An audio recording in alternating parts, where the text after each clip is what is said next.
वासुदेवाय।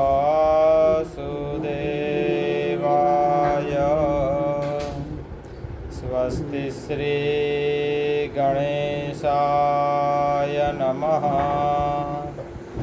श्री सरस्वत्यै नमः। वसुदेवसुतं देवं कंसचाणूरमर्दनं देवकी परमानन्दं कृष्णं वन्दे जगद्गुरुं। कृष्णाय वासुदेवाय हरये परमात्मने प्रणतक्लेशनाशाय गोविन्दाय नमो नमः। मुखं करोति वाचालं पंगुं लङ्घयते गिरिं यत्कृपातमहं वन्दे परमानन्दमाधवम्। गुरुर्ब्रह्मा गुरुर्विष्णुः गुरुर्देवो महेश्वरः। गुरुः साक्षात् परब्रह्म तस्मै श्रीगुरवे नमः। गीता सुगीता कर्तव्या किमन्यैः शास्त्रविस्तरैः। या स्वयं पद्मनाभस्य मुखपद्माद्विनिस्मृतः। सर्वोपनिषदो गावो दुग्धा गोपालनन्दनः। पार्थो वत्सः सुधीर्भोक्ता दुग्धं गीतामृतं महत्। एकं शास्त्रं देवकीपुत्रगीतम् एको देवो देवकीपुत्रमेव। एको मन्त्रस्तस्य नामानि यानि कर्माण्ये कर्माप्येकं तस्य देवस्य सा सेवा। बोलिए श्री कृष्ण कन्हैया लाल की। हरे राम राम राम हरे हरे। हरे कृष्ण कृष्ण कृष्ण हरे हरे। हरे राम राम राम हरे हरे। हरे कृष्ण कृष्ण कृष्ण हरे हरे। हरे राम राम राम हरे हरे। हरे कृष्ण कृष्ण कृष्ण हरे हरे। हरे राम राम राम हरे हरे। हरे कृष्ण कृष्ण कृष्ण हरे हरे। हरे राम राम राम हरे हरे। हरे कृष्ण कृष्ण कृष्ण हरे હરે. શ્રીહરિમ પરમાનંદમ ઉપદેષ્ટારમીશ્વરમ વ્યાપકં સર્વલોકાનાં કારણં તન્નમામ્યહં. પરબ્રહ્મ ભગવાન શ્રી હરિના ચરણ કમળમાં સદૈન્ય દંડવત પ્રણામ. અને જેમના નિમિત્તે થઈ આપણે બધા એકત્રિત થયા છીએ તેવા જીતેન્દ્ર કુમાર બાબુલાલ માધુ, એમના ચરણોમાં વંદન. અને ભાવ ભક્તિ શ્રદ્ધા પ્રેમને લઈ અને ઉપસ્થિત થયેલા આપ સર્વના હૃદયની અંદર વિરાજતા ભગવાન શ્રી હરિને પણ મારા વંદન અને આપ સર્વને મારા જય શ્રી કૃષ્ણ. આજે ત્રીજો દિવસ છે. શ્રીમદ ભગવદ્ ગીતાજીનું આપણે પઠન કરીએ છીએ, પાઠ કરીએ છીએ. અષ્ટાદશાધ્યાયની, જેની અંદર 18 અધ્યાય છે,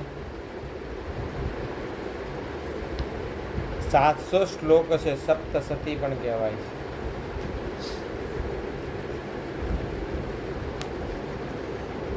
સંજય અને ધૃતરાષ્ટ્ર આ બંનેના સંવાદ અંતર્ગત ભગવાન શ્રી કૃષ્ણચંદ્ર પરમાત્મા અને અર્જુનનો જે સંવાદ છે એ શ્રીમદ ભગવદ્ ગીતા એનો પાઠ એનું આપણે શ્રવણ કરીએ છીએ. 18 અધ્યાય છે, જેની અંદર પ્રથમ અધ્યાયનું નામ અર્જુન વિષાદ યોગ, બીજો અધ્યાય એનું નામ સાંખ્ય યોગ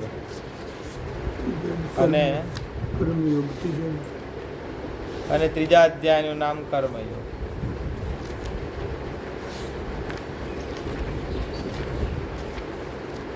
ત્રણ અધ્યાય સુધી આપણે પઠન કર્યું.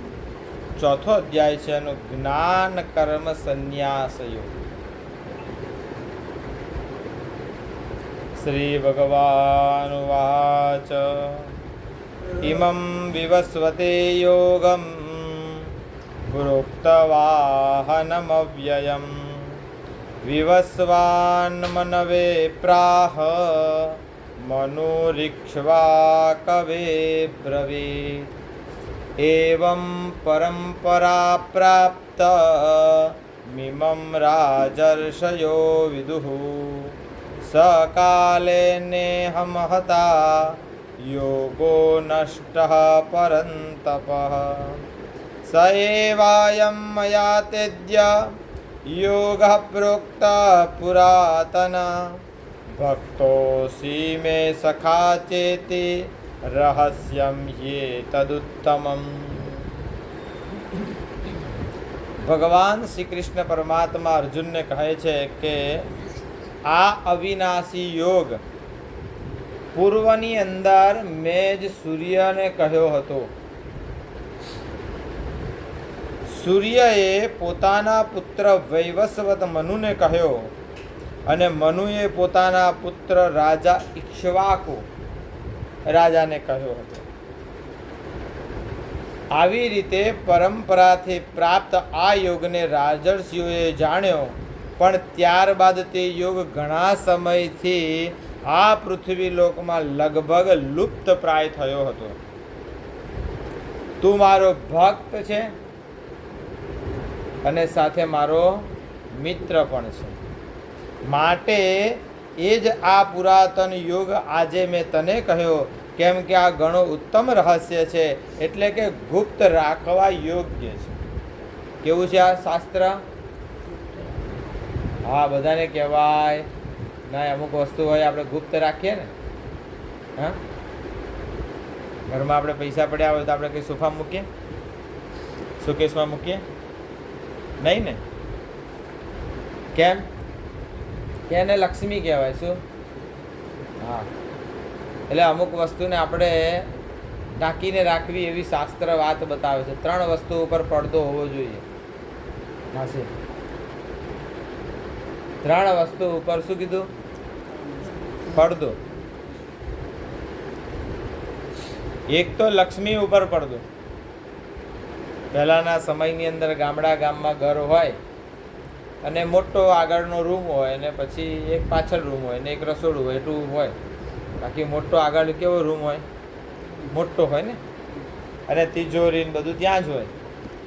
હવે સમજો કે તમારું મોટા માણસ હોય અને કોઈ પૈસા લેવા માટે આપે કે શેઠ આપો ને 5,000 10,000 રૂપિયા જોઈએ છે, ઉછીને આપો. અને શેઠ લેવા માટે જાય, તિજોરી આગળ જ હોય. પણ તિજોરી ઉપર શું હોય? પડદો હોય. તિજોરી ખોલે ને પડદાની પાછળથી ગણીને લઈ આવે, કોઈને ખબર પડે નહીં. એટલે બેન કહ્યું કે તિજોરી ઉપર પડદો જોઈએ, એટલે લક્ષ્મી ઉપર પડદો. બીજી વસ્તુ બતાવી કે ભોજન ઉપર પડદો. ભોજન કરતા હોઈએ તો કોઈની દ્રષ્ટિ જો પડી જાય ભોજન ઉપર, અને જો વળી કદાચ કુદ્રષ્ટિ પડી જાય ને તો પછી એ ભોજન પચે નહીં. હા, એટલે ભોજન ઉપર પડદો. જેમ કે ગામમાં ઘર હોય, પાણીયારું બહાર હોય, રસોડું અંદર હોય. કેમ? તો કોઈ ગમે તેવો વ્યક્તિ ગમે ત્યારે રસોડામાં આવી જાય નહીં, પણ અત્યારે સિટીની સિસ્ટમ બદલાઈ ગઈ હે ને. પહેલાં આવે એટલે સીધું રસોડું દેખાય હે. પરંતુ ગામની અંદર આજે પણ એવું કે ભાઈ રસોડું જે છે તે અલગ રાખે. અને ત્રીજી વસ્તુ બતાવી, સ્ત્રી ઉપર પડદો. સ્ત્રીઓ હોય તો પહેલાંના સમયમાં આટલે સુધી લાજ રાખતા હે ને, લાજ કાઢતા. એ ત્રણ વસ્તુ ઉપર પડદો. અમુક ગુપ્ત વસ્તુ હોય એ બધાને કહેવાય નહીં. એટલે ભગવાન કહે છે અહીંયા અર્જુનને, મેં પૂર્વે સૂર્યને કહ્યો હતો, સૂર્યએ પોતાના પુત્ર ઇક્ષ્વાકુને કહ્યો હે. આવી રીતે પરંપરાથી પ્રાપ્ત આ યોગ અને રાજર્ષિઓએ પણ જાણ્યો, પરંતુ ઘણા સમય સુધી આ લુપ્ત પ્રાય થયો.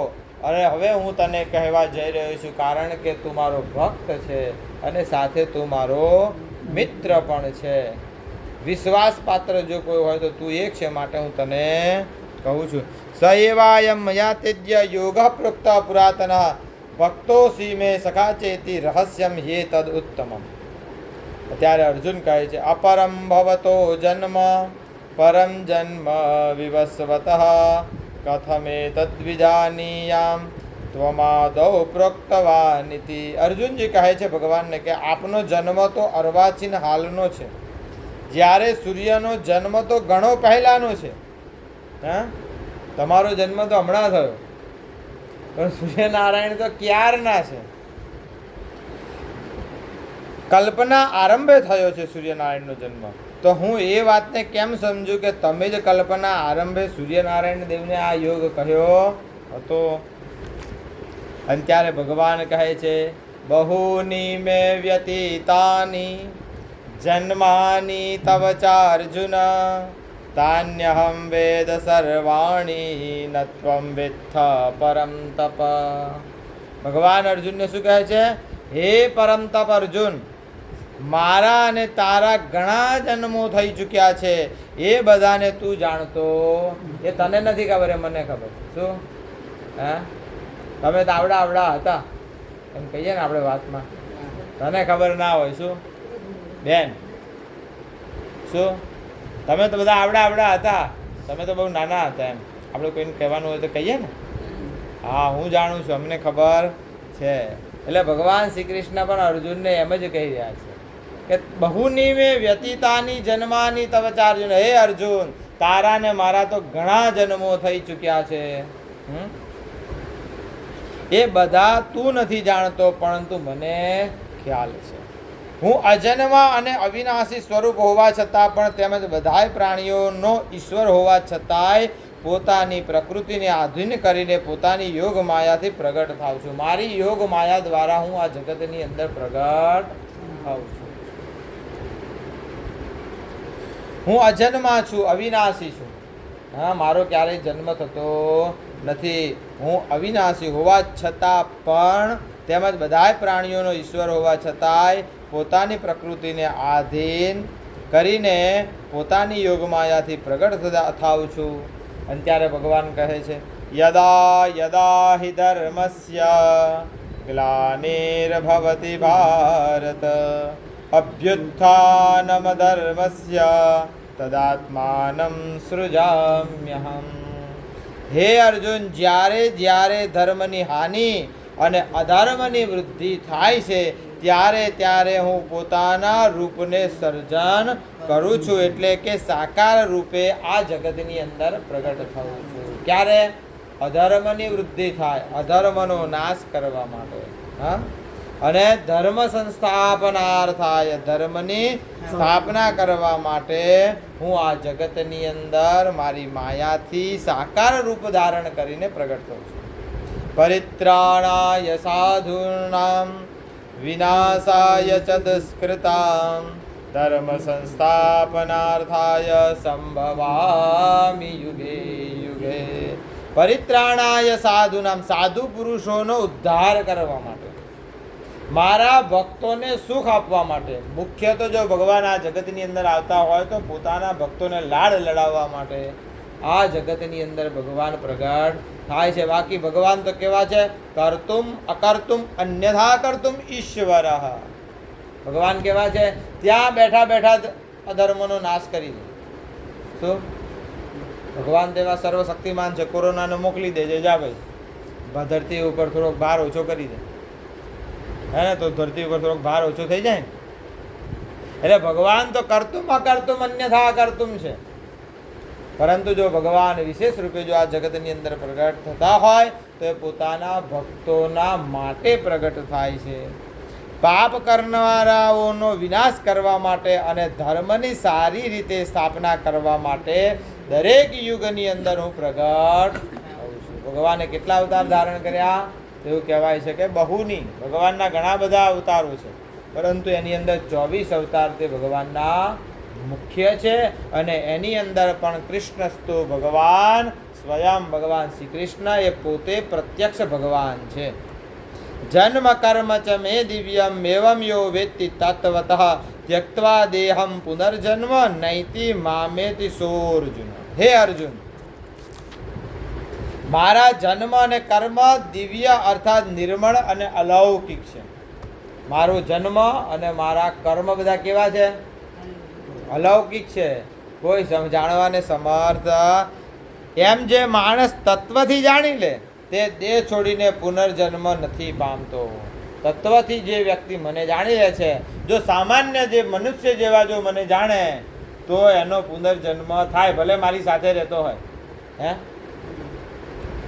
હા, ગંગાજળમાં માછલી રહેતી હોય પણ જો એને ગંગાજળનો મહિમા ન હોય તો એને એનું પુણ્ય મળે. અને આપણને બધાનો કેટલો બધો મહિમા હોય. ગંગાજીમાં જો સ્નાન કરીએ ને તો જેટલા પણ બધા પાપ હોય, આમ શું કહીએ આપણે, હા, આપણે કોઈ દિવંગત થયા હોય તો એનો અસ્થિ લઈને આપણે ક્યાં પધરાઈએ? કેમ? તો ગંગાજીની અંદર જો અસ્થિ વિસર્જન થાય તો એ જીવાત્માના બધા જ પાપમાંથી એને મુક્તિ મળે. કોણ લાવ્યું હતું આ જગતની અંદર ગંગાજીને? રાજા ભગીરથ. ભગીરથના પૂર્વજોની 3 પેઢીઓએ તપ કર્યું અને 3 પેઢીએ તપ પાક્યું ત્યારે ગંગાજી આ જગતમાં આવ્યા. કેમ લાવ્યા હતા? પાણી દરિયાના ખારા હતા. સગર રાજાના 60,000 પુત્રોનો ઉદ્ધાર કરવા માટે. હા, સગર રાજા યજ્ઞ કરતા હતા. શું કરતા હતા? અશ્વમેઘ યજ્ઞ, કોઈ સામાન્ય યજ્ઞ નહીં. અને અશ્વમેઘ યજ્ઞ કરતા હતા ત્યારે પેલો અશ્વ એટલે ઘોડો, ઘોડાને બાંધેલો, ઘોડાને ફરતો મૂકવો પડે, એ આખા પૃથ્વી ઉપર ફરે અને દિગ્વિજય કરીને આવે એટલે એનો યજ્ઞ સંપન્ન થાય. એટલે અશ્વમેઘ યજ્ઞ કરતા હતા સગર રાજા. અને એ વખતે ઇન્દ્રએ એ ઘોડો ચોરી લીધો. ચોરીને વળી ક્યાં મૂક્યો? કપિલ મુનિના આશ્રમની બહાર મૂકી દીધો. આ યજ્ઞ થાય નહીં એમ. અને તે સમયે એ સગર રાજાના દીકરાઓ બીજા દિવસે સવારે જોવે છે તો ઘોડો મળે નહીં. એટલે વિચાર કર્યો કે અમારા પિતાજીનો ઘોડો કોણ લઈ ગયું? એટલે પૃથ્વીને ખેદાન મેદાન કરીને શોધવાનો પ્રયત્ન કર્યો, ક્યાંય મળ્યા નહીં. બધી જગ્યાએ તપાસ કરી અને તપાસ કરી તો એક આશ્રમની બહાર એ ઘોડો બાંધેલો છે. હવે એ ઘોડાને જોવે છે એટલે પેલા સગર રાજાના દીકરાઓને થયું કે આ પેલા કપિલ મુનિ અમારા આ ઘોડાને ચોરી લીધો. અને આમ ખાલી જોવે છે ને ત્યાં તો એ ઋષિના તપથી પેલા ભળ કરતા 60,000 મરી ગયા. એ ઋષિનું તપ કેટલું વિચાર કરો. ખાલી ઋષિ પ્રત્યેનો ખરાબ સંકલ્પ કર્યો તો એ 60,000 દીકરાઓનો નાશ થયો. એમના અસ્થિ વિસર્જન, હવે અસ્થિ ત્યાં પડ્યા છે. હવે સગર રાજાના ભાઈનો દીકરો, એમને એમ થયું કે અમારા કાકા યજ્ઞ કરે છે અને વળી ઘોડો મળ્યો નહીં, આ બધા શોધવા ગયા, હજી સુધી પાછા આવ્યા છે, લાવો ને હું શોધવા જાઉં. અને શોધતા શોધતા શોધતા ક્યાં આવ્યા? એ પણ પેલા કપિલ મુનિના આશ્રમ પાસે આવ્યા, ત્યાં ઘોડો જોયો. પણ એ તો એવું બોલ્યા નહીં. ઋષિને નમસ્કાર કરે છે, પ્રણામ કર્યા, વંદન કર્યા છે. અને ત્યારે કપિલ મુનિએ એવું કીધું કે તમારા બધા ભાઈઓ પેલા 60,000 બધા અહીંયા જ આવ્યા હતા, પરંતુ એમણે ખરાબ સંકલ્પ કર્યો તો એ બધા જ વળીને ભસ્મ અહીંયા થયા છે અને એમના બધા અસ્થિ અહીંયા છે. હવે જો એમનો ઉદ્ધાર કરવો હોય તો ગંગાજીને સ્વર્ગમાંથી આ પૃથ્વી પર લાવવી પડે. અને ગંગાજી જો પૃથ્વી ઉપર આવે અને એમના ઉપરથી જો આ અસ્થિ ઉપરથી પેલું જળ જાય ગંગાજીનું, તો એમનું કલ્યાણ થાય, તો એમનો ઉદ્ધાર થાય. એટલે વળી પછી એમણે તો ગંગાજીને આરાધના કરી, એમનાથી ગંગાજી પ્રસન્ન થયા. એમના દીકરાએ સંકલ્પ પૂરો કરવાનો પ્રયત્ન કર્યો કે મારા પિતાજીનો આ સંકલ્પ છે, લાવણ વડે હું પૂરો કરું. મારા પપ્પાની આ ઈચ્છા હતી, હવે એમની ઈચ્છા અધૂરી રહી ગઈ, તો પુત્ર તરીકે મારી ફરજ છે હવે હું તપ કરું, ગંગાજીને સ્વર્ગમાંથી લાવું. ગંગાજી આવ્યા નહીં. એમનો દીકરાએ તપશ્ચર્યા કરી, ભગીરથ રાજાએ. અને ભગીરથ રાજાએ તપ કર્યું ત્યારે ગંગાજી પ્રસન્ન થયા. ગંગાજીએ પેલા ભગીરથ રાજાને કીધું હું સ્વર્ગમાંથી પૃથ્વીલોક ઉપર આવું ખરી, પણ જો મારો પ્રવાહ એટલો બધો છે, હા, ધરતી ફાડીને ધરતીના પિટાળમાં જતી રહો તો મને કોઈ ધારણ કરે તો આ પૃથ્વી પર હું આવું, મારો વેગ થોડો શાંત થાય. તો કોણ છે એવું? તો કે મહાદેવ છે. જો એ મને માથા જટાની અંદર ધારણ કરીને પછી આ પૃથ્વી પર આવું તો હું આ પૃથ્વી પર સ્થિર થાઉં. અને ત્યારે ભગીરથ રાજાએ મહાદેવનું તપ કર્યું, મહાદેવની આરાધના કરી અને વળી પાછા મહાદેવ પ્રસન્ન થયા. મહાદેવજીએ કીધું કંઈ વાંધો નહીં, હું એમને મારી જટામાં ધારણ કરીશ. ગંગાજીને અભિમાન આવ્યું હે કે મારો પ્રવાહ, મારો વેગ કેવો. અને મહાદેવજીની જેવી જટામાં આવ્યા અને તો મહાદેવની જટામાં તો એવા ફસાયા બહાર નીકળવાનો રસ્તો ના મળે. વિચાર કરે હવે શું કરું. ગંગાજીનું અભિમાન ઉતર્યું. મહાદેવે પોતાની જટામાંથી કેટલી એક જ લટ છોડી, એનો આ પ્રવાહ છે. જો આખી જટા ખોલી નાખે તો આ પૃથ્વી ઉપર થાય શું હે. અને વળી પછી એ ગંગાજી પૃથ્વીલોક ઉપર આવ્યા. પૃથ્વીલોક ઉપર આગળ ભગીરથ રાજા ચાલે, પાછળથી ગંગાજી ચાલે છે. રસ્તાની અંદર એક ઋષિનો આશ્રમ આવ્યો. એ ઋષિનો આશ્રમ જણાયો. ઋષિ વિચાર કરે આ ગંગાજીને ખબર નથી હજી આ તપનો પ્રભાવ શું હોય. ખોબો કરીને પી ગયા. ગંગાજીએ પ્રાર્થના કરી મને બહાર કાઢો. પોતાની જંગામાંથી બહાર કાઢ્યા જન્નુ ઋષિ હે. અને વળી પાછું એનું નામ પડ્યું જાહ્નવી. અને પેલા સગર રાજાના 60,000 પુત્રો હતા, એમના ઉપરથી પસાર થયા છે. અને એ બધાનો ઉદ્ધાર થયો, કલ્યાણ થયો. અને ક્યાં મળી ગયા? ગંગા સાગર. સારે તીર્થ બાર ગંગા સાગર. એમ તો તમે બધા જ્ઞાની છો. એટલે મારા જન્મ અને કર્મ બધા કેવા છે? દિવ્ય છે. મારા જન્મ અને કર્મને કોઈ જાણી શકે તેમ નથી. એમ જે માણસ તત્વથી જાણી લે તે દેહ છોડ્યા પછી પુનર્જન્મ પામતો નથી અને અંતે મને જ એટલે ભગવાનને તત્વથી જાણવા પડે. એટલે આગળ વાત આવશે કે ચાર પ્રકારના ભક્ત છે: આર્તુ, જિજ્ઞાસુ, અર્ધાર્થી અને જ્ઞાની. એની આગળ વાત આવશે. જેમના રાગ, ભય, ક્રોધ સંપૂર્ણપણે નાશ પામ ચૂક્યા હોય તેમજ તેઓ જેઓ મારામાં અનન્ય પ્રેમ ભાવે સ્થિર રહેતા હોય એવા મારે આશ્રય રહેનારા ઘણા ભક્તો આ પહેલા પણ ઉપર કહેલા જ્ઞાનરૂપી તપ વડે પવિત્ર થઈ મારા સ્વરૂપને પામી ચૂક્યા છે. હે અર્જુન, જે ભક્તો મને જેવા ભાવથી ભજે છે હું પણ તેમને એવા જ ભાવથી ભજું છું. એ યથા મામ પ્રપદ્યન્તે તામ તથૈવ ભજામ્યહમ મમ વર્તમાનુવર્તન્તે મનુષ્યાઃ પાર્થ સર્વસઃ. કેમ કે સૌ મનુષ્યો સર્વ રીતે મારા જ માર્ગને અનુસરણ કરે છે.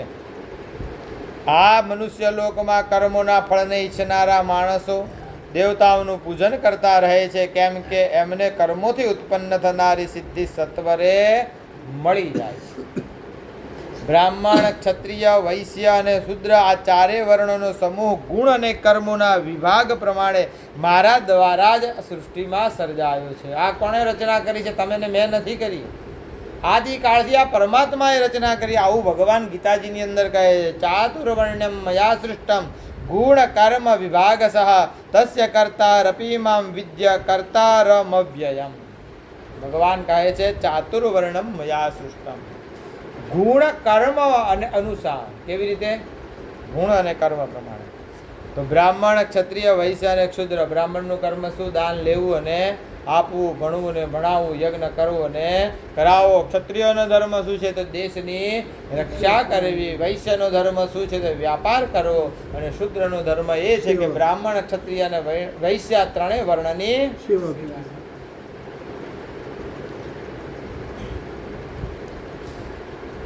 કર્મોના ફળમાં મારી સ્પૃહા નથી. ન મામ કર્મણિ લિંબંતી ન મે કર્મ ફલે સ્પૃહા ઇતિ મામ યો ભિજાનાતિ કર્મભિર્ન સબાધ્યતે. કર્મ ફળમાં મારી સ્પૃહા નથી, માટે મને કર્મો લિપ્ત નથી કરતા. આ પ્રમાણે જે મને તત્વથી જાણી લે છે તે પણ કર્મથી નથી બંધાતો. પૂર્વકાળના મુમુક્ષુઓએ પણ આ પ્રમાણે જાણીને જ કર્મ કર્યા છે. માટે તું પણ પૂર્વજો વડે સદાકાળથી આચરવામાં આવેલા કર્મ જ કર. કર્મ શું છે, અકર્મ શું છે અને એનો નિર્ણય કરવામાં બુદ્ધિશાળી પુરુષો પણ મોહિત થઈ જાય છે.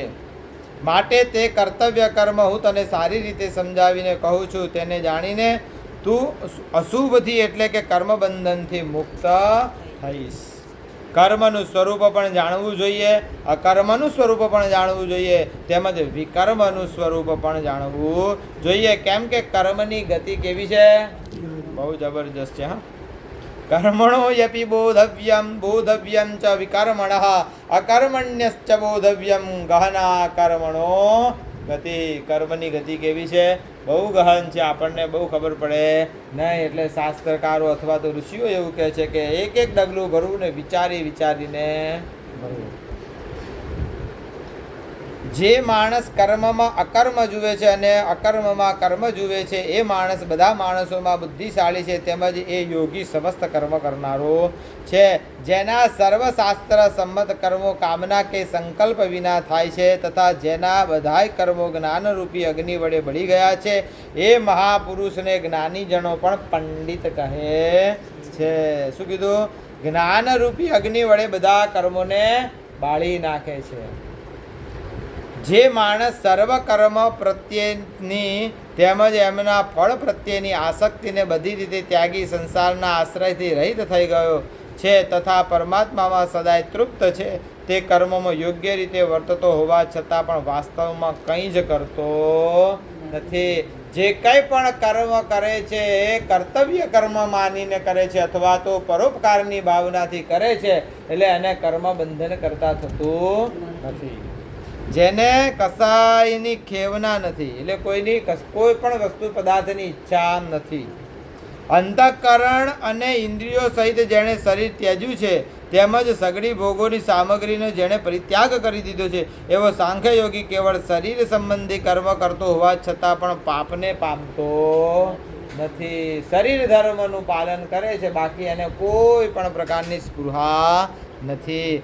અંતઃકરણ ઇન્દ્રિયો સહિત જેણે શરીરને ત્યજી દીધું છે, એટલે પોતાની ઇન્દ્રિયો ઉપર કાબુ મેળવી લીધો છે, ઇન્દ્રિયોની કોઈ ઈચ્છા થવા દેતો નથી.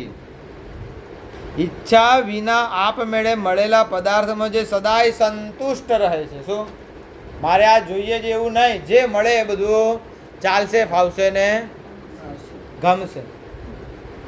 આ ત્રણ વસ્તુનો જેણે સ્વીકાર કરી લીધો છે, જે મળશે એ ચાલશે, હે જ્યાં રહેવાનું મળશે ત્યાં ફાવશે, અને જેવું મળશે એવું ગમશે. એટલે આ ત્રણ વસ્તુને જેણે સદાય સ્વીકાર કરી અને સંતુષ્ટ રહે છે. અદેખાયનો જેનામાં સર્વ રીતે અભાવ થઈ ગયો છે. શું કોઈને પ્રત્યે પણ અદેખાય નહીં. અત્યારે તો માણસો અદેખાયથી એટલા દુઃખી થાય છે કે એની વાત નહીં. હે અત્યારે આ બધી મોંઘવારી દેખાદેખીની છે. શેની શું છે? દેખાદેખીને. આપણે સારી સ્કૂલમાં છોકરાને ભણવા મૂકવો હોય તો વિચાર કરવો પડે. હે કે પપ્પા હવે પેલો તો આવું દફતર લઈને આવે છે, આવી બેગ લઈને આવે છે, આવી પાણીની બોટલ લઈને આવે છે, અથવા તો આવો નાસ્તાનો ડબ્બો લાવે છે, આવા કપડાં પહેરીને આવે છે. એટલે મારે પણ એવું જોઈશે. એટલે આ બધી મોંઘવારી ત્યાં નડે છે. હરખ શોખ વગેરે દ્વંદ્વોથી જે સંપૂર્ણ રીતે અતીત થઈ ગયો છે. સારી વસ્તુ મળે તો હરખ નહીં, અને ખરાબ વસ્તુ મળે તો શોક નહીં, એવો સિદ્ધિ થતા અસિદ્ધિમાં સમ રહેનાર કર્મયોગી કર્મ કરતો હોવા છતાં પણ કર્મોથી બંધાતો નથી. જેની આસક્તિ સર્વથા નષ્ટ થઈ ગઈ છે. કોઈ પણ વસ્તુ પદાર્થમાં મોહ નહીં. શું? કોઈ પણ વસ્તુમાં આસક્તિ નહીં. જે દેહાભિમાન તથા મમત્વ વિનાનો થઈ ચૂક્યો છે. શું? દેહમાં એટલે શરીરમાં કોઈ પણ પ્રકારનું અભિમાન નહીં, આ મારું એવું પણ નહીં. જેનું ચિત્ત નિરંતર પરમાત્માના જ્ઞાનમાં સ્થિર રહે છે એવા કેવળ યજ્ઞ સંપાદનને અર્થે કર્મ કરનાર મનુષ્યના સમસ્ત કર્મ પૂર્ણ રીતે વિલીન થઈ જાય છે. બ્રહ્માર્પણમ બ્રહ્મવીર બ્રહ્મજ્ઞ બ્રહ્મણાહુતમ બ્રહ્મૈવ તેન ગંતવ્યમ બ્રહ્મ કર્મ સમાધિના. બીજા કેટલાક યોગીજનો દેવતાઓની પૂજારૂપી યજ્ઞનું સમ્યક સારી રીતે અનુષ્ઠાન કરે છે, જ્યારે અન્ય યોગીજનો પરબ્રહ્મ પરમાત્મા રૂપી અગ્નિમાં અભેદ દર્શન રૂપી યજ્ઞ દ્વારા આત્મારૂપી યજ્ઞનો હોમ કરે છે. અન્ય કેટલાક યોગીઓ શ્રોત્ર વગેરે સઘળી ઇન્દ્રિયો સંયપ રૂપી અગ્નિમાં હોમે છે. મેં કાલે કીધું હતું ને, બધી ઇન્દ્રિયોનું કામ બધું છેલ્લે સુધી ગીતાજીની અંદર આવશે. કેટલી ઇન્દ્રિયો છે? વાહ, કઈ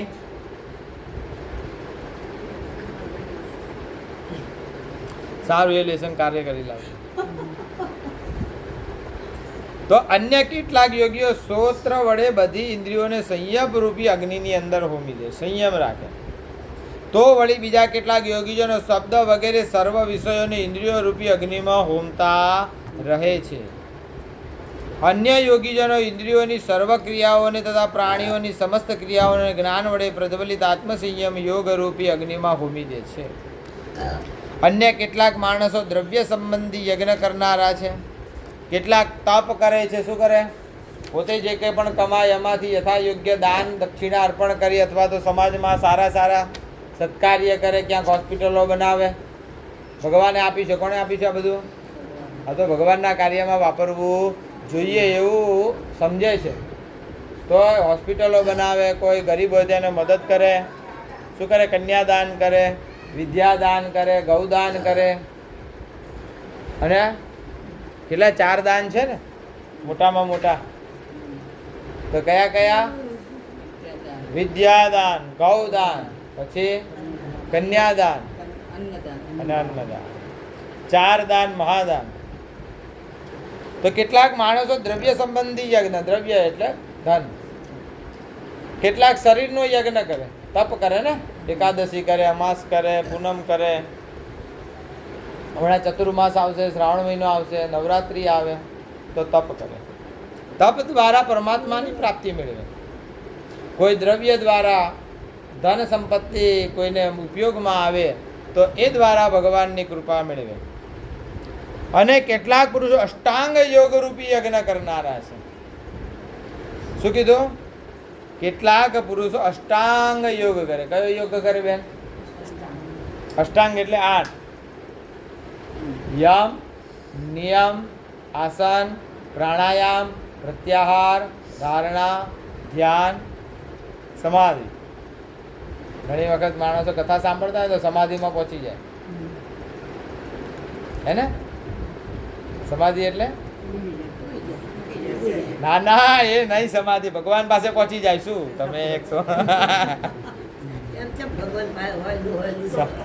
સમાધિમાં શું દેખાય? ભગવાન જ દેખાય ને.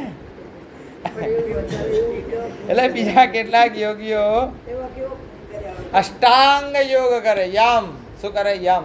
પછી નિયમ, નિયમમાં રહેવાનું.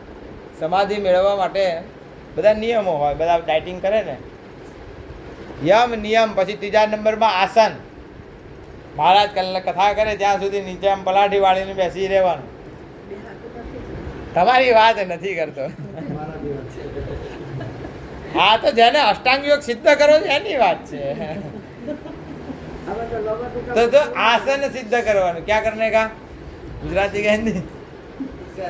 તો વાંધો. આસન સિદ્ધ કરે, હે ને? ચક્રાસન, મયુરાસન, આવા બધા ઘણા બધા અલગ અલગ પ્રકારના આસન હોય. તો ત્રીજા નંબરમાં યમ, નિયમ, આસન. પછી પ્રાણાયામ કરે. શું કરે? એક નસકોરાથી શ્વાસ લેવાનો, પછી બંને દબાવવાના, પછી થોડી વાર અંદર રાખવાનો, પછી બીજા નસકોરાથી છોડવાનો. એટલે શ્વાસ લઈએ એને કહેવાય પૂરક, પછી શ્વાસ રોકીએ એને કહેવાય કુંભક, અને શ્વાસ છોડીએ એને કહેવાય રેચક. તો પૂરક, કુંભક અને રેચક આ પ્રક્રિયાને કહેવાય પ્રાણાયામ. શું કહેવાય? પ્રાણાયામ કરવાનું. પ્રાણાયામથી સ્વાસ્થ્ય સારું રહે. શું? એટલે રોજ પ્રાણાયામ કરવાનું. પ્રાણાયામ કરવાથી ફાયદો શું થાય? તો આપણે જે કર્મ કરીએ છીએ એની અંદર આપણું મન લાગે. આપણા બધાના મન કેવા થઈ ગયા છે અત્યારે બેન? હા, આપણા બધાના મન અત્યારે બધાના ચંચળ થઈ ગયા છે. સ્થિર રહે નહીં. આમ આ બાજુ મહારાજ કથા કરતા હોય પણ આપણું મન ક્યાંક બીજે ઓફિસમાં પહોંચી જાય. હે કે ઓફિસમાં બધા શું કરતા હશે? હે, છોકરાઓ ઘરે ટ્યુશનથી આવી ગયા હશે, પેલીને કીધું છે તે લઈ આવશે. આપણું મન ત્યાં ડાયવર્ટ થઈ જાય છે. તો પ્રાણાયામ કરવાથી આપણું મન જે છે તે સ્થિર થાય. માટે બધા પ્રાણાયામ કરે ને. હા, તો પ્રાણાયામ કરવાનું. ભ્રામરી પ્રાણાયામ, આવા બધા અલગ અલગ પ્રકારના પ્રાણાયામો હોય. તો યમ, નિયમ, ત્રીજા નંબરમાં આસન, પ્રાણાયામ, પ્રત્યાહાર, ધારણા, ધ્યાન, અને છેલ્લે સમાધિ. અને જે સમાધિસ્થ પુરુષો હોય તેનો અહીંયા બ્રહ્મમાંથી એનો જીવ જાય. તો કેટલાક ભક્તો ધન દ્વારા સમાજની સેવા કરી ભગવાનની કૃપા મેળવે. કોઈની પાસે ધન નથી તો એ પોતાના શરીર દ્વારા એટલે તપ કરી અને પરમાત્માને મેળવે. હમણાં કીધું એમ એકાદશી કરે. શું કરે? પૂનમ કરે, કોઈ અમાસ કરે, કોઈ ચોથ કરે, હે ને? પછી હમણાં બેન ચતુર્માસ આવશે, શ્રાવણ મહિનો આવશે, પછી નવરાત્રિ આવે. આ બધા વ્રત કરે.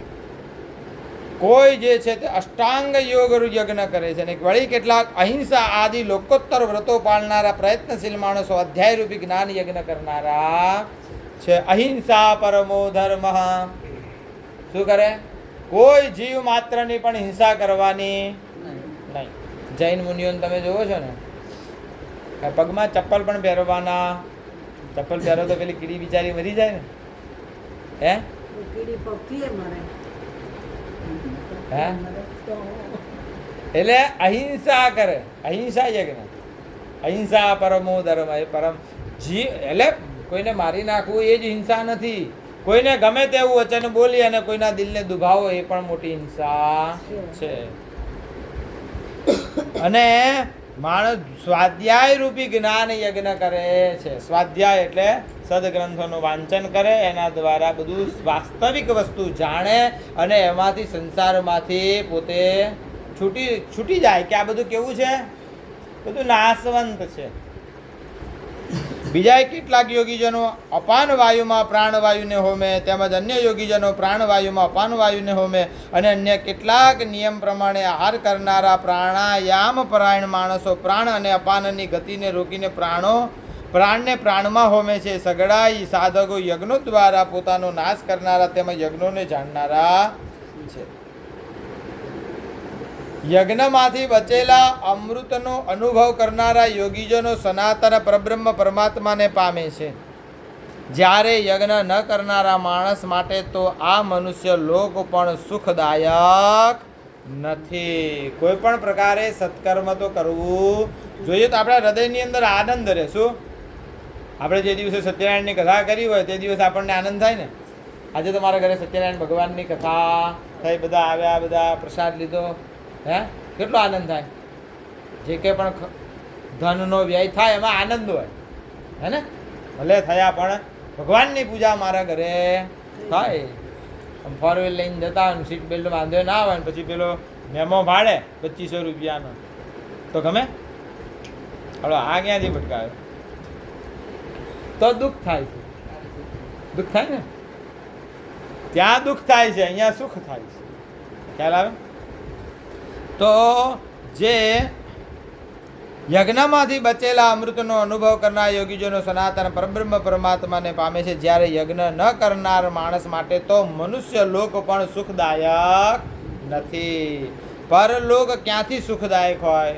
આ લોકમાં જેને સુખ ન મળે એને પછી ક્યાંથી સુખ મળે?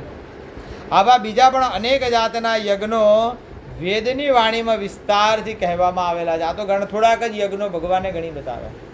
આવા બીજા અનેક પ્રકારના યજ્ઞો બીજા અન્ય શાસ્ત્રમાં બતાવેલા. તે એ સર્વેનું તું મન, ઇન્દ્રિયો અને શરીરની ક્રિયા દ્વારા સંપન્ન થનારા જાણ. આ પ્રમાણે તત્વથી જાણીને એમના અનુષ્ઠાન દ્વારા તું કર્મ બંધનમાંથી પૂર્ણ રીતે છૂટી જઈશ. શું કરવાનું છે? કર્મ કરો, અનુષ્ઠાન કરો. એટલે અથવા તો તત્વથી પરમાત્માને જાણો, તત્વથી આ જગતને જાણી લો. આ બધા કેવા છે? સામે કાકા મામા ગુરુજનો બધા મરેલા જ છે, આપણા નહીં. બરાબર છે ને?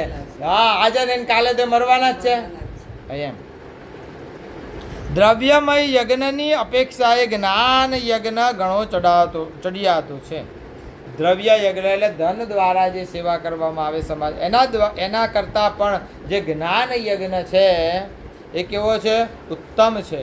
અને બધા જ કર્મો જ્ઞાનમાં સમાપ્તિને પામે છે. તદ વિદ્ધિ પ્રણિપાતેન પરિપ્રશ્નેન સેવયા ઉપદેક્ષ્યંતિ તે જ્ઞાનમ જ્ઞાનિનસ તત્વદર્શિનઃ. એ જ્ઞાનને તું તત્વદર્શી જ્ઞાનીજાનો પાસે જઈને જાણી લે.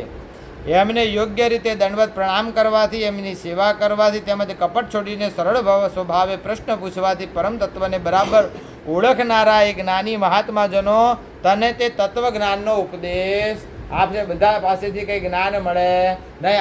આગળ જ ભગવાને અર્જુનને સર્વપ્રથમ કહી દીધું ને, આ યોગ તો મેં પૂર્વમાં સૂર્યને કહ્યો હતો, સૂર્યએ પોતાના પિત્ર મનુને કહ્યો, અને મનુએ પોતાના પુત્ર ઈક્ષ્વાકુને કહ્યો, અને એ બધું ઋષિઓને બધું જણાવ્યું છે.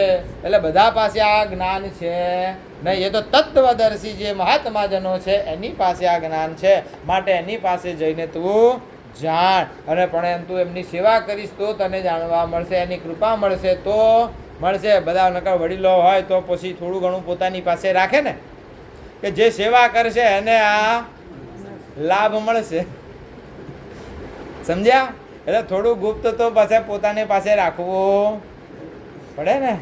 હા, એવી રીતે ભગવાને પણ અર્જુનને એ જ સમજાવે છે. જો તારે જ્ઞાન જોઈતું હોય તો એમની સેવા શુશ્રૂષા કરીશ, દંડવત પ્રણામ કરીશ. સેવા કરવાથી કપટ છોડી અને સરળ સ્વભાવે થઈ અને પ્રશ્ન કરીશ તો મહાત્મા જ્ઞાનીજનો તને ઉપદેશ કરશે. જેને જાણ્યા પછી ફરીથી તું આ રીતે મોહને નહીં પામે. જો તું આ બરાબર રીતે સમજી લઈશ તો તને આ સંસારનો મોહ રહેશે નહીં. આ બધું મારું મારું, આ મારા મારા કરે છે ને, એનો તને પછી મોહ રહેશે નહીં. હે પાંડુ પુત્ર, જે જ્ઞાનથી તું સમગ્ર ભૂતોને નિશેષ ભાવે પહેલા પોતાનામાં અને પછી મુજમાં સચ્ચિદાનંદ ઘર પરમાત્મામાં જોઈશ, એટલે પછી બધી જગ્યાએ તું મારા જ દર્શન કરીશ. જો તું બીજા સમસ્ત પાપીઓ કરતાં પણ વધારે પાપ કરનાર હોય તો પણ તું જ્ઞાનરૂપી નાવડા દ્વારા નિસંદેહ આખા પાપ સાગરને સારી રીતે પાર કરી જઈશ. કેમ કે હે અર્જુન, જે રીતે બળબડતો અગ્નિ ઘણા બધા ઈંધણોને ભસ્મીભૂત કરી નાખે છે. શું હમણાં જોયું ને આપણે, બધું બળી ગયું ને બેન અમદાવાદમાં, તો ભડબડતો અગ્નિ ઘણા બધા ઈંધણને, એટલે બીજું જો ઈંધણ હોય લીલા ભેગું શું કહે, સૂકા ભેગું લીલું પણ બળી જાય છે. તે જ રીતે જ્ઞાનરૂપી અગ્નિ જે છે ને એ જબરજસ્ત છે, તે સમગ્ર કર્મોને ભસ્મીભૂત કરી નાખે છે. માટે આ સંસારમાં જ્ઞાનના જેવું પવિત્ર બીજું નિસંદેહ બીજું કંઈ જ નથી. નહીં જ્ઞાનેન સદૃશમ પવિત્રમ યહ વિદ્યતે. આ પવિત્રમાં આ જગતમાં કંઈ હોય તો શું છે? આ એક બેન કહેતા હતા ગંગાજળ. તો જ્ઞાન જેવું પવિત્ર આ જગતમાં બીજું કાંઈ નથી. ગંગાજળ વગેરે પૂજા તો થાય ને. માટે આ સંસારમાં જ્ઞાન જેવું પવિત્ર કરનારું બીજું નિસંદેહ બીજું કંઈ નથી. એ જ્ઞાનને ઘણા સમય સુધી કર્મયોગના આચરણ દ્વારા શુદ્ધ અંતઃકરણ થયેલો માણસ આપમેળે જ આત્મામાં પામે છે. જીતેન્દ્રિય, સાધન પરાયણ અને શ્રદ્ધાવાન માણસ જ્ઞાનને પામી જાય છે, અને જ્ઞાનને પામીને એ વિના વિલંબે તત્કાળ ભગવાનની પ્રાપ્તિ પરમ શાંતિને પ્રાપ્ત થાય છે. શ્રદ્ધાવાન લભતે જ્ઞાનમ તત્પર સંયતેન્દ્રિય જ્ઞાનમ લબ્ધ્વા પરામ શાંતિ અચિરેણાધિગચ્છતિ. એટલે શ્રદ્ધાવાન વ્યક્તિને જ્ઞાન મળે છે અને જ્ઞાન દ્વારા પોતાની ઇન્દ્રિયોને સંયમ કરે છે, અને અંતે તે પરમાત્માને પ્રાપ્ત કરે છે, અને અંતે પરમાત્માના ધામની અંદર તેની ગતિ થાય છે. એ પણ વિવેકહીન, અશ્રદ્ધાળુ તેમજ સંશયગ્રસ્ત માણસ પરમાર્થની નિશ્ચિતપણે ભ્રષ્ટ થઈ જાય છે. આવા સંશયગ્રસ્ત મનુષ્ય માટે ન આ લોક છે, ન તો પરલોક, કે ન તો સુખ છે. સંશયાત્મા વિનશ્યતિ. યજ્ઞશ્ચ શ્રદ્ધાનશ્ચ સંશયાત્મા વિનશ્યતિ. નાયમ લોકોસ્તિ ન પરો ન સુખમ સંશયાત્મન. સંશય કરનાર વ્યક્તિને ક્યારેય સુખ મળતું નથી. શું બેન? સંશય કરવો. સંશયાત્મા વિનશ્યતિ. શ્રદ્ધાવાન લભતે જ્ઞાનમ. શ્રદ્ધા રાખવાની. શું મહારાજ આવે ઘરે પૂજા કરાવવા તો શું રાખવાનું? શ્રદ્ધા રાખવાની, ભાવ રાખવાનો. શું રાખવાનો બેન? શ્રદ્ધા રાખવાની, ભાવ રાખવાનો. ને ભગવાનની પૂજા કરીએ તો